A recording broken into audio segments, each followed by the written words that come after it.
ಐತಿಹಾಸಿಕ ಹಿನ್ನೆಲೆಯುಳ್ಳ ಕಿತ್ತೂರು ಉತ್ಸವಕ್ಕೆ ಬೆಳಗಾವಿ ಜಿಲ್ಲೆಯ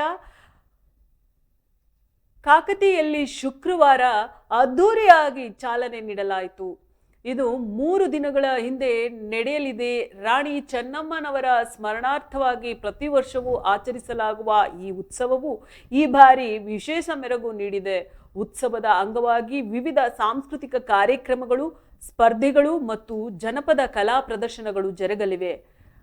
ಕಾಕತಿಯಲ್ಲಿ ನೆರೆದಿದ್ದ ಅಪಾರ ಸಂಖ್ಯೆಯ ಜನರು ಕಿತ್ತೂರು ರಾಣಿ ಚೆನ್ನಮ್ಮನವರ ಭಾವಚಿತ್ರಕ್ಕೆ ಪುಷ್ಪ ನಮನ ಸಲ್ಲಿಸುವ ಮೂಲಕ ಉತ್ಸವಕ್ಕೆ ಚಾಲನೆ ನೀಡಿದರು.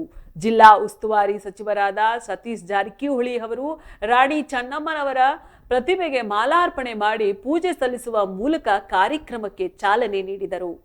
ಈ ಸಂದರ್ಭದಲ್ಲಿ ಮಾತನಾಡಿದ ಅವರು, ರಾಣಿ ಚೆನ್ನಮ್ಮನವರ ಶೌರ್ಯ ಮತ್ತು ದೇಶಭಕ್ತಿಯನ್ನ ಸ್ಮರಿಸುವುದು ನಮ್ಮೆಲ್ಲರ ಕರ್ತವ್ಯವಾಗಿದೆ. ಇಂತಹ ಉತ್ಸವಗಳು ನಮ್ಮ ಸಂಸ್ಕೃತಿಯನ್ನು ಎತ್ತಿ ಹಿಡಿಯುತ್ತವೆ ಎಂದು ಹೇಳಿದರು. ಕಾರ್ಯಕ್ರಮದಲ್ಲಿ ಶಾಸಕ ಆಸಿಫ್ ಸೇಠ್, ಜಿಲ್ಲಾಧಿಕಾರಿ ಮೊಹಮ್ಮದ್ ರೋಷನ್, ನಗರ ಪೊಲೀಸ್ ಆಯುಕ್ತ ಭೂಷಣ್ ಸೇರಿದಂತೆ ಅನೇಕ ಗಣ್ಯರು ಉಪಸ್ಥಿತರಿದ್ದರು.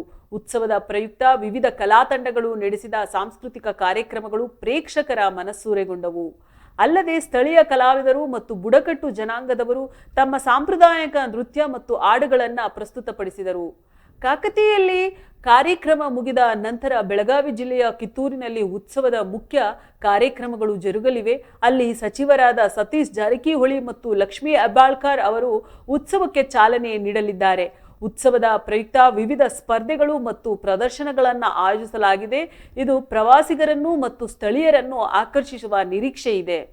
ಈ ಉತ್ಸವವು ಕಿತ್ತೂರಿನ ಐತಿಹಾಸಿಕ ಹಿರಿಮೆಯನ್ನು ಸಾರುವ ಜೊತೆಗೆ ಸಾಮರಸ್ಯ ಮತ್ತು ಸಹಬಾಳ್ವೆಗೆ ಪ್ರೇರಣೆಯಾಗಲಿದೆ.